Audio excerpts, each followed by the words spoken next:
चलिए सुनते हैं एक कहानी। एक औरत की जिसे सब डायन कहते थे और एक लड़की की जो उसे अपना परिवार मानती थी। जागुली गांव की कहानी है। यहाँ एक बूढ़ी औरत रहती थी जिन्हें सब डायन कहते थे और उनसे डरते थे।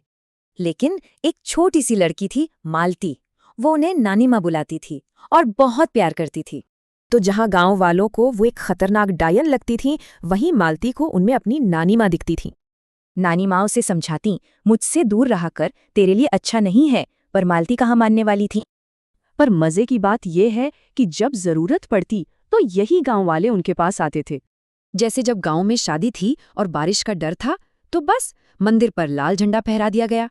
नानी माँ की अब उम्र हो चली थी। वो कहती थी, अब मुझसे नहीं होता, पर उन्हें जाना तो था ही। अब मालती ने भी ठान लिया था। वो जानना चाहती थी कि आखिर नानी माँ ये सब करती कैसे है।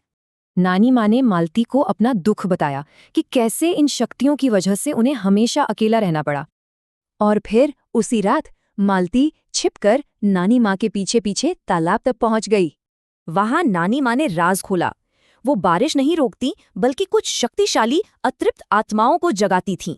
ये सब तंत्र साधना से होता था और इसी वजह से तो पूरा गांव उनसे इतना डरता था। लेकिन उस रात कुछ बहुत गलत होने वाला था।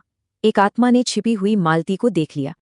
आत्मा भड़क गई। उसने नानी माँ पर अकेले रहने का वादा तोड़ने का आरोप लगाया और डर के मारे बेहोश हो चुकी मालती को उसने पकड़ लिया। कहा कि अब वो उसे नहीं छोड़ेगा। नानी माँ रोने लगी, गिड़गिड़ाने लगी, वो तो बच्ची है, उसे जाने दो, वो बेकसूर है। तब आत्मा ने एक भयानक शर्त रखी, एक जान के बदले दूसरी जान।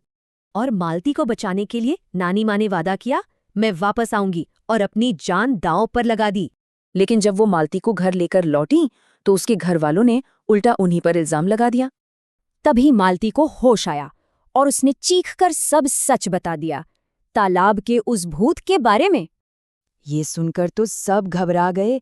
गांव वाले हथियार लेकर तालाब की ओर भागे।